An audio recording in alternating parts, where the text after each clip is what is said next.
The sun was just beginning to rise over the small, picturesque town of Maplewood, casting a golden glow across the bustling streets. The air buzzed with excitement as people hurried toward the annual food festival, a much-anticipated event that drew visitors from all corners of the region. Stalls lined the fairgrounds, each one more colorful and elaborate than the last. Chefs in crisp uniforms stood proudly beside their gleaming equipment, ready to showcase their culinary masterpieces. The aroma of spices, grilled meats, and freshly baked bread wafted through the air, making mouths water even before the first dish was served. Amidst this vibrant scene, a lone figure quietly made her way to an empty corner of the grounds. She carried a simple wooden crate filled with fresh vegetables, herbs, and a few essential tools. Her name was Clara, and she looked out of place among the polished displays and confident chefs strutting around like peacocks. Dressed in a faded apron and comfortable shoes, Clara appeared almost ordinary, perhaps even too ordinary for such a prestigious gathering. Her silver-streaked hair was tied back into a loose bun, and her hands bore the faint marks of years spent working in kitchens. There was no sign or banner above her station, no flashy decorations to catch the eye. Just a modest table, a portable stove, and a calm smile on her face. As Clara began unpacking her supplies, curious glances turned into outright stares. A group of young chefs standing nearby exchanged amused smirks. One of them leaned over to his friend and whispered loudly enough for others to hear, "Who is this lady? Did someone's grandma decide to show up?" His comment sparked laughter among the crowd, and soon more people joined in, pointing fingers and shaking their heads. Clara heard the murmurs but didn't react. Instead, she focused on arranging her ingredients neatly, her movements deliberate and unhurried. To those watching, it seemed almost comical how seriously she took herself despite her plain appearance. A tall man wearing a chef's hat adorned with gold accents strutted over to Clara's booth, clearly eager to size up the competition, or lack thereof. He introduced himself as Chef Victor Langston, winner of multiple international awards and host of a popular cooking show. With exaggerated politeness, he asked, "Excuse me, ma'am, are you lost? Or do you plan to enter the contest with whatever it is you're doing here?" His tone dripped with condescension, and the growing audience chuckled at his remark. Clara paused for a moment, meeting his gaze with steady eyes. Without raising her voice or showing any hint of irritation, she replied softly, "I'm here to cook." Her response was so matter-of-fact that it left Victor momentarily speechless, though he quickly recovered by chuckling dismissively. Despite the mocking comments and skeptical looks, Clara remained unfazed. She had faced far worse in her life and knew better than to let petty remarks rattle her. While the other chefs preened and posed for photos, Clara worked silently, her hands moving with practiced ease. She chopped onions with precision, releasing their sharp scent into the air. She seasoned cuts of meat with a light touch, ensuring every piece was perfectly coated. Every action she performed was steeped in years of experience, though none of the onlookers could see it. To them, she was just another amateur trying to play in the big leagues. One elderly woman passing by stopped to watch Clara for a while. Unlike the others, she didn't laugh or sneer. Instead, she observed intently, noting the care and attention Clara poured into her preparations. After a few minutes, the woman leaned closer and said gently, "You remind me of someone I used to know, a real talent in the kitchen. Don't mind these fools, they don't know what they're missing." Clara gave her a warm smile and nodded, in gratitude. It wasn't often she encountered kindness in situations like this, and the brief exchange bolstered her spirits. As the morning wore on, the festival grew louder and more chaotic. Music blared from speakers. Children ran between stalls and vendors shouted to attract customers. Yet Clara's little corner remained oddly serene, almost like an oasis amidst the chaos. Passers-by occasionally glanced her way, still unsure what to make of the quiet woman diligently working away. Some dismissed her entirely, assuming she wouldn't amount to anything. Others lingered longer, intrigued by the simplicity of her setup and the calm confidence she exuded. Little did they know, beneath that unassuming exterior lay decades of skill, passion, and a story waiting to be told. Clara's presence at the festival might have seemed accidental to outsiders, but was anything but. For years, she had avoided events like this, choosing instead to live a quiet life away from the pressures of fame and competition. But something about this year felt different. Perhaps it was the nostalgia of returning to her hometown, or the desire to reconnect with the joy of cooking without expectations. Whatever the reason, Clara had decided to step back into the world she once dominated, even if only for a day. And as she continued preparing her dish, oblivious to the whispers and jeers surrounding her, one thing became clear. The stage was set for a revelation that would leave everyone breathless. Clara's journey to that quiet corner of the food festival had been anything but ordinary. Though she now stood among strangers who doubted her abilities, her past was filled with moments of triumph and challenges overcome. Years ago, Clara wasn't just another name in the culinary world. She was a legend. She had traveled the globe, competing in some of the most prestigious cooking competitions ever held. From Paris to Tokyo, her dishes had earned her accolades and admiration. From the finest chefs in the industry, her trophy case at home was a testament to her skill. 10 gleaming championship medals, each representing a different victory in a field where perfection was the only acceptable standard. But behind those shining achievements lay a story of resilience and sacrifice. Clara hadn't grown up dreaming of fame or fortune. Born into a modest family, she learned to cook out of necessity. Her mother, a hard-working woman with little time for luxuries, taught her how to stretch ingredients and create meals that were both nourishing and flavorful. Those early lessons instilled in Clara a deep respect for food, not just as sustenance but as a way to bring people together. As she grew older, her passion for cooking blossomed into something greater. Encouraged by her husband, Thomas, she decided to pursue it professionally. He believed in her talent long before anyone else did, often staying up late to help her practice new recipes or offering constructive feedback when things didn't turn out quite right. Together, Clara and Thomas built a life centered around their shared love for food. They opened a small restaurant in their hometown, where Clara's innovative yet comforting dishes quickly gained popularity. It wasn't long before word spread beyond the town borders, attracting food critics and curious diners alike. The restaurant became a local institution, known not just for its delicious meals but also for the warmth and hospitality that greeted every guest. For Clara, success wasn't measured in awards or headlines. It was in seeing families laugh over dinner or couples celebrate special occasions under her roof.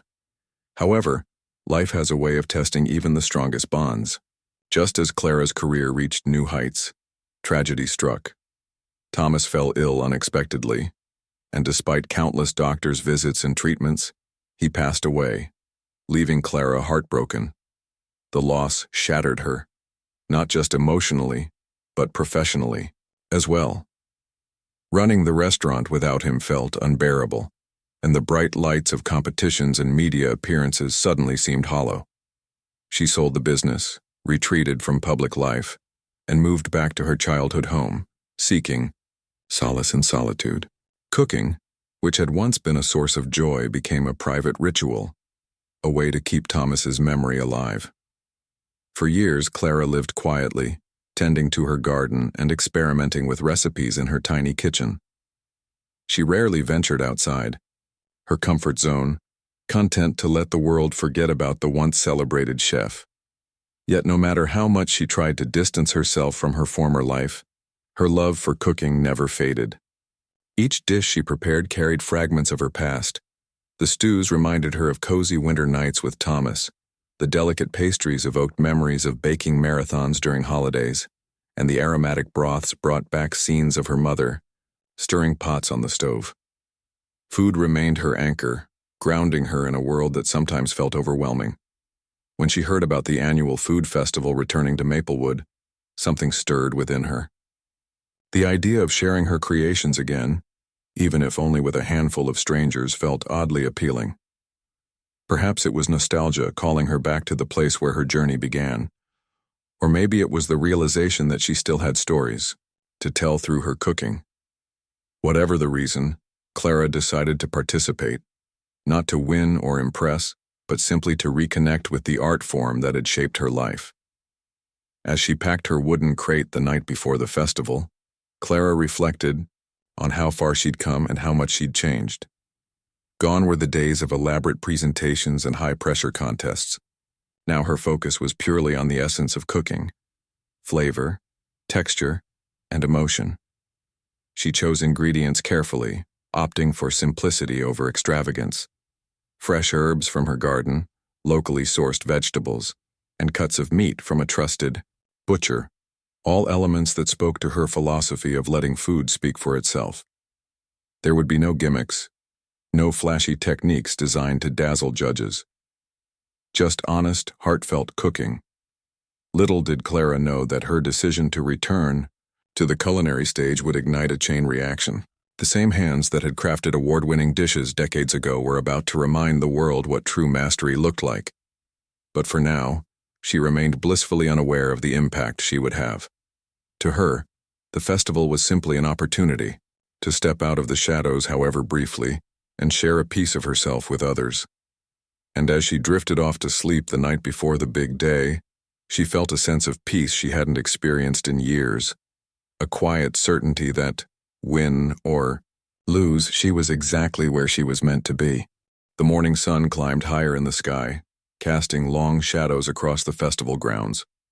The air was thick with anticipation as chefs began firing up their stoves and preparing their signature dishes. The aroma of sizzling garlic, caramelized onions, and freshly baked bread mingled with the sounds of laughter, chatter, and clinking utensils. It was a feast for the senses, and the crowd thronged eagerly around each stall, eager to see what culinary wonders awaited them.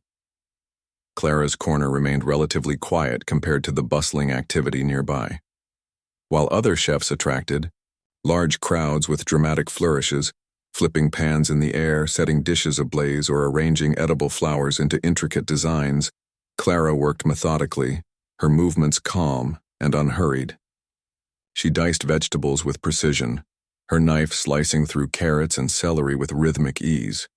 She seared meat in a cast-iron skillet, the rich scent of browning beef filling the air. Her hands moved with a grace that spoke of years of practice, yet no one seemed to notice or care. To most onlookers, she appeared out of place, almost like a relic from another time. A group of young food bloggers hovered near Clara's booth, smartphones in hand, ready to capture anything remotely interesting. One of them, a bubbly teenager with bright pink hair, leaned toward her friends and whispered loudly, "Do you think she even knows what she's doing? I mean, look at her setup, it's so basic." Her friends giggled, nodding in agreement. They snapped a quick photo of Clara stirring a pot of broth, captioning it "Grandma's Kitchen Vibes" before moving on to more glamorous stations. Clara heard their comments, but chose not to acknowledge them. Instead, she focused on layering flavors in her dish, knowing that true quality couldn't be captured in a fleeting snapshot. Nearby, Chef Victor Langston had drawn a sizable audience. Dressed in his immaculate chef's whites, he commanded attention, with every move. He tossed ingredients into the air, catching them deftly in his pan while narrating his process in a booming voice. "And now," he announced dramatically, "we add a touch of truffle oil, a rare delicacy imported directly from Italy." The crowd oohed and awed, mesmerized by his showmanship. Children craned their necks to get a better view, while adults jostled for position, desperate to taste whatever masterpiece he was creating. Victor basked in the admiration, occasionally glancing smugly in Clara's direction as if daring her to compete with his spectacle. Other chefs weren't shy about voicing their opinions either. A burly man with tattooed forearms who specialized in barbecue sauntered over to Clara's booth, chewing on a toothpick. "You know," he drawled, scratching his chin, "if you're gonna enter a contest like this, you gotta bring something flashy. People don't want boring old stews, they want excitement." His comment elicited chuckles from the small group gathered around him. Clara looked up briefly, meeting his gaze with a polite smile. "Excitement is subjective," she replied, softly. "Sometimes the simplest things leave the deepest impression." Her words were met with puzzled expressions, and the man shrugged before walking away, muttering something about old-school cooks. Despite the skepticism surrounding her, Clara pressed on undeterred. She added a pinch of salt here, a sprinkle of fresh thyme there, trusting her instincts completely. Cooking wasn't just a task for her. It was an act of storytelling. Every ingredient carried meaning. The tender chunks of beef reminded her of hearty family dinners. The fragrant bouquet garni brought back memories of summer afternoons spent gardening with her mother. The slow-cooked sauce symbolized patience and perseverance. For Clara, cooking wasn't about impressing others. It was about sharing a piece of her soul. As the hours passed, curiosity began to replace mockery among some of the spectators. An elderly couple paused in front of Clara's booth, watching intently as she ladled her simmering stew into bowls. The husband nudged his wife and said, "You know, there's something comforting about the way she works. It reminds me of my grandmother's kitchen growing up." His wife nodded, agreeing. "Maybe we should give it a try," she suggested. They stepped closer, waiting patiently for a sample. When Clara handed them each a bowl, they took tentative bites, and then froze, eyes widening in surprise. This is incredible," the woman exclaimed, turning to her husband. "It's so flavorful, but it's not overwhelming. It's like every bite tells a story." The man nodded enthusiastically, adding, "This is real cooking, not all that fancy stuff they're serving over there." Word of their reaction spread quickly, drawing a few more curious visitors to Clara's booth. Though still far outnumbered by the crowds flocking to flashier displays, Clara's patient approach was starting to win over a small but appreciative audience. Even amidst the growing interest, Clara remained unfazed by either criticism or praise. She continued working with the same quiet determination, oblivious to the shifting tide around her. What mattered most to her was staying true to her craft. Unlike many of the chefs who tailored their dishes to impress judges or follow trends, Clara cooked from the heart. She believed that food should evoke emotion, whether it was nostalgia, comfort, or joy. And though she didn't seek recognition, those who took the time to taste her creations inevitably found themselves moved by the depth of flavor and care infused into every bite. By mid-afternoon, the festival had reached its peak. The energy was electric, with music blaring, children laughing, and vendors shouting to attract customers. Amidst the chaos, Clara's little corner stood apart, a serene oasis where simplicity reigned supreme. While others scrambled to put finishing touches on their elaborate presentations, Clara plated her final servings with care, ensuring each portion was as perfect as the last. She knew the judges would soon arrive, and though she harbored no illusions about winning, she felt a quiet satisfaction knowing she had given her best effort. Unbeknownst to Clara, her presence at the festival was about to spark a transformation, not just for herself, but for everyone who underestimated her. The skeptical whispers that had followed her all day were beginning to fade, replaced by murmurs of admiration and disbelief. Little did anyone realize the unassuming woman in the faded apron was about to teach them all a lesson they wouldn't soon forget: that greatness often hides in plain sight, waiting for the right moment to reveal itself. As the afternoon sun dipped lower in the sky, casting a warm golden hue over the festival grounds, the judges finally made their entrance. Clad in formal attire and carrying clipboards, they moved from booth to booth with practiced efficiency, sampling dishes and jotting down notes. The crowd parted respectfully as they approached each station, eager to witness which creations would earn the coveted awards. For many of the chefs, this was the moment they had been preparing for all year, a chance to prove themselves on a grand stage. When the judges arrived at Clara's modest setup, there was a noticeable shift in the atmosphere. Gone were the smirks and dismissive glances that had greeted her earlier. Instead, curiosity lingered in the air, fueled by the murmurs of those who had already tasted her dish. One of the judges, a distinguished woman with silver hair and sharp eyes, raised an eyebrow as she surveyed Clara's humble display. "This is understated," she remarked, her tone betraying both skepticism and intrigue. Clara simply smiled, offering no explanation or defense. She placed a steaming bowl of her beef bourguignon before them, accompanied by delicate herb dumplings glistening with butter. The aroma alone seemed to command attention, drawing the judges closer despite their initial reservations. The first judge picked up his spoon and took a cautious bite. For a moment, silence reigned. His expression softened, then transformed into one of pure astonishment. He glanced at his fellow judges who were now tasting the dish themselves and watched as identical looks of wonder spread across their faces. The second judge, a burly man known for his blunt critiques, closed his eyes and savored another mouthful. When he finally opened them, he murmured, This is extraordinary." The third judge nodded fervently, adding, "It's not just the flavors, it's the balance, the depth, the soul of it. This isn't just cooking, this is art." Word of the judge's reaction traveled quickly through the crowd. Spectators who had previously overlooked Clara's booth rushed over, eager to see what all the fuss was about. Lines began forming, stretching far beyond her modest corner of the fairgrounds. People craned their necks trying to catch a glimpse of the dish that had left the judges speechless.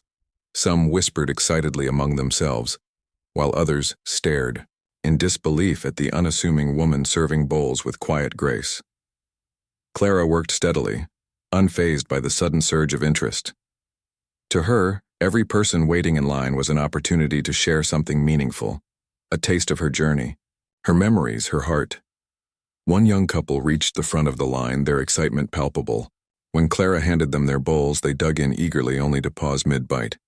The woman gasped, turning to her partner. "It's like nothing I've ever tasted before," she said, her voice trembling with emotion. "It's comforting, but also magical." Her partner nodded, too overwhelmed to speak. Others echoed similar sentiments as they sampled her dish. A middle-aged man with a weathered face wiped away tears after finishing his portion. "This reminds me of my childhood," he confessed. "My mother used to make something like this when I was sick. It's amazing how food can bring back such vivid memories."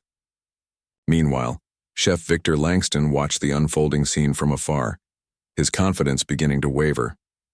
Earlier in the day, he had dismissed Clara as an amateur unworthy of notice.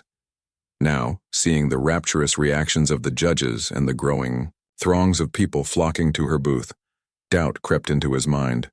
What could possibly be so special about her dish? Unable to resist his curiosity, he edged closer, pretending to casually observe. When he finally caught sight of the simple stew and dumplings, his skepticism returned. "How can something so plain win over the judges?" he muttered under his breath. But then, fate intervened. A young boy clutching a stuffed animal tugged on Victor's sleeve, pointing enthusiastically at Clara's booth. "Mister, you have to try this, it's the best thing ever." Victor hesitated, torn between pride and curiosity. Finally, his competitive nature got the better of him. If everyone was raving about her food, he needed to understand why. Reluctantly, he joined the line, his arms crossed and his jaw set in defiance. When his turn came, Clara handed him a bowl without hesitation, her demeanor as calm and welcoming as ever. Victor took a tentative bite and froze. The flavors exploded in his mouth, layer upon layer of complexity unfolding with each chew. The tender beef melted effortlessly, its richness balanced perfectly by the tangy depth of the red wine sauce. The dumplings were light yet substantial, infused with herbs that danced on his tongue.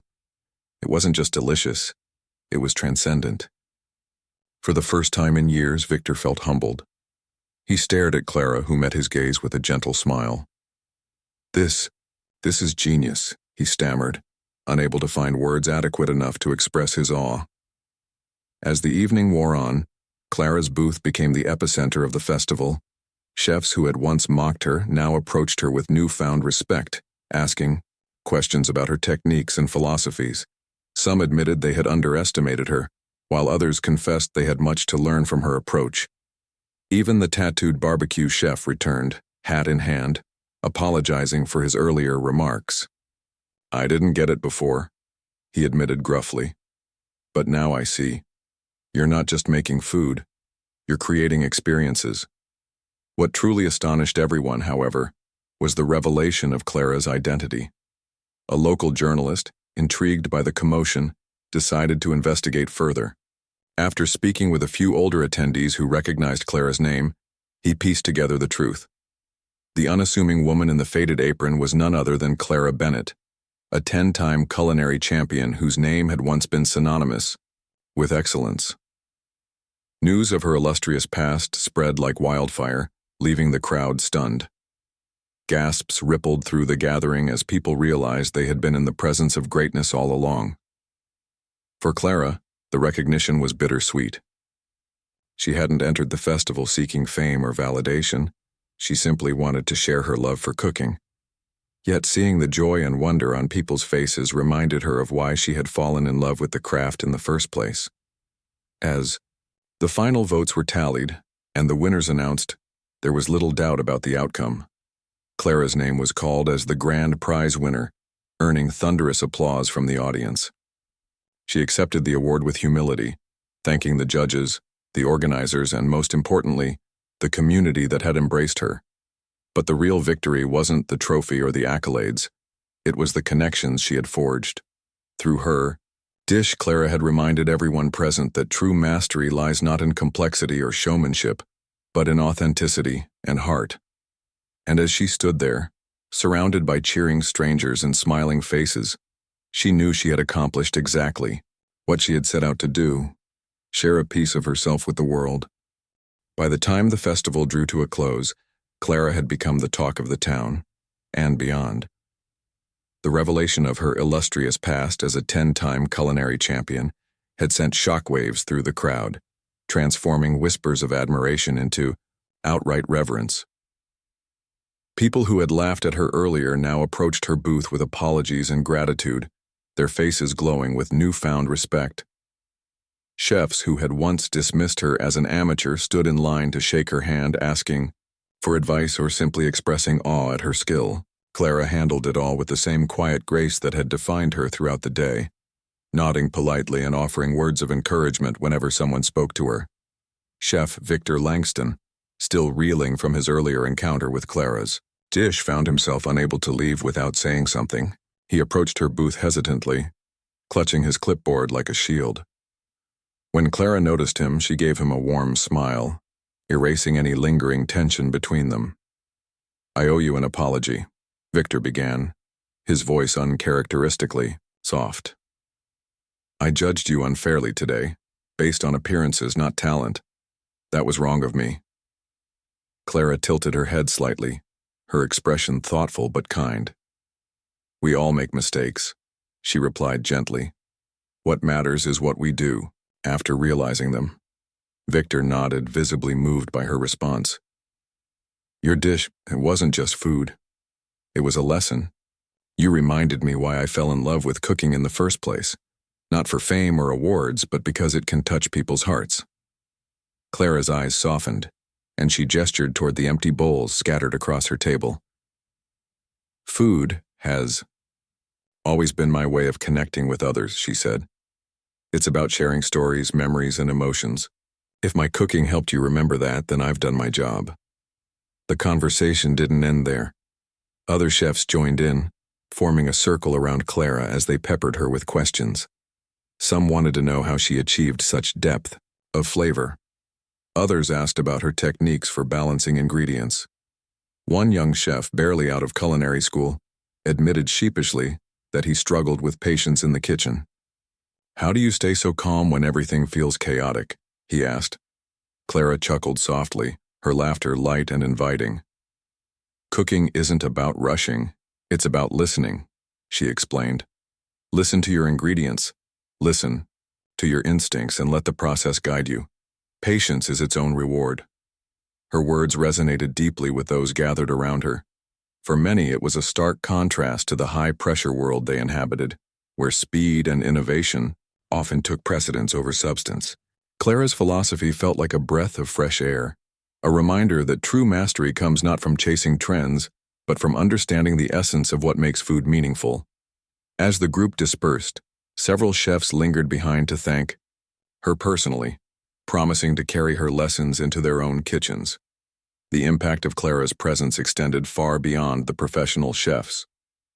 Ordinary attendees, too, were profoundly affected by her story and her cooking.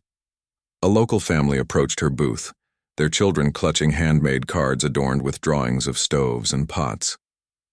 "Thank you for showing us that good food, Doesn't have to be complicated, the mother said, her voice thick with emotion. Your stew reminded us of home, the kind of meal that brings everyone together.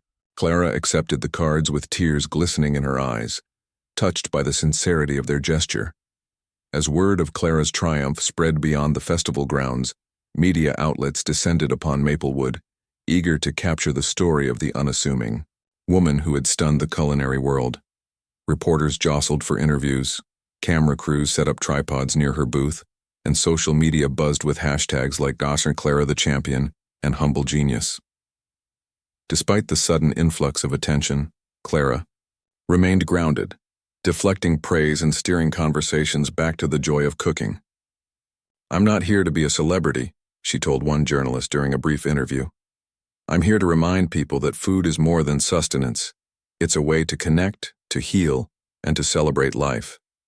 Inspired by the overwhelming response, the festival organizers invited Clara to return next year as a guest judge and mentor. They also proposed hosting a special event in her honor, an intimate cooking demonstration where she could share her techniques with aspiring chefs and home cooks alike. Clara accepted the invitation graciously, though she insisted on keeping things simple. No fancy stages or spotlights, she told them firmly. Just a kitchen, some ingredients, and people who want to learn. Back in her hometown, news of Clara's victory sparked a wave of pride and inspiration.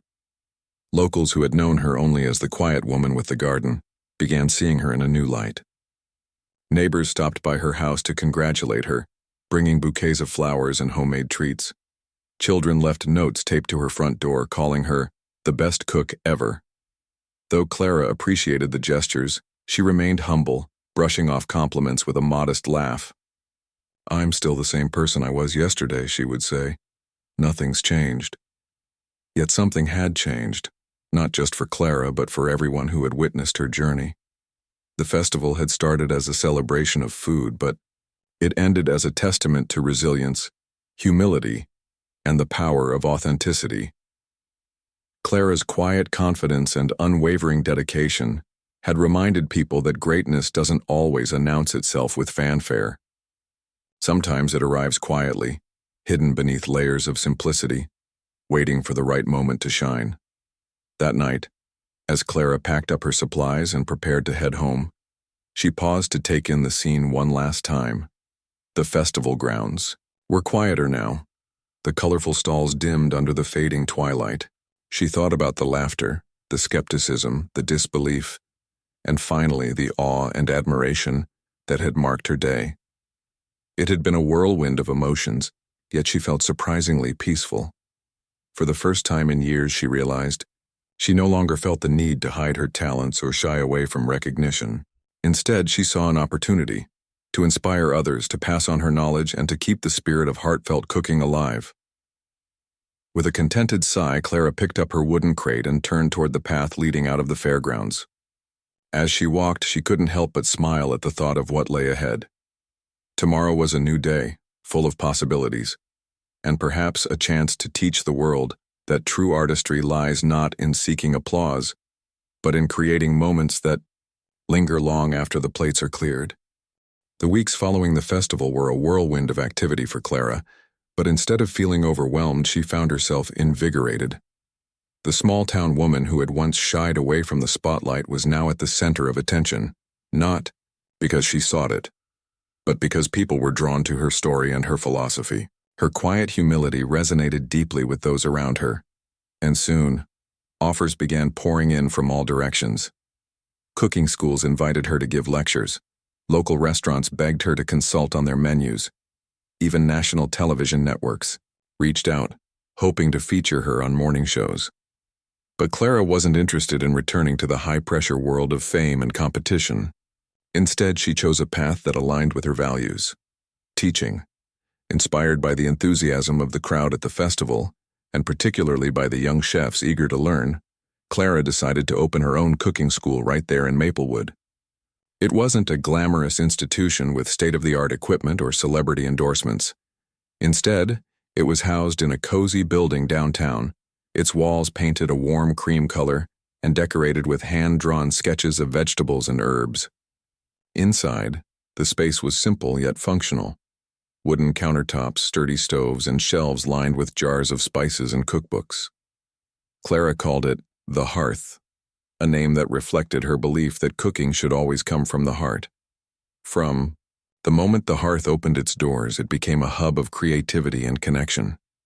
People of all ages and backgrounds flocked to Clara's classes, eager to learn not just how to cook, but how to feel while cooking. Her lessons weren't about perfection or rigid techniques. They were about embracing imperfections, experimenting fearlessly, and finding joy in the process. On any given day, you might find a grandmother teaching her grandchildren how to knead dough alongside a college student mastering the art of knife skills, or a busy professional discovering the calming rhythm of chopping onions after a long week at work. Clara encouraged everyone to share their stories through food, reminding them that every dish carried a piece of its creator's soul. One of her most popular courses was titled Cooking with Heart. In it, Clara taught students how to use basic ingredients to create meals that felt luxurious without being complicated. She demonstrated her famous beef bourguignon step by step, explaining not just the technical aspects, but also the memories tied to each ingredient.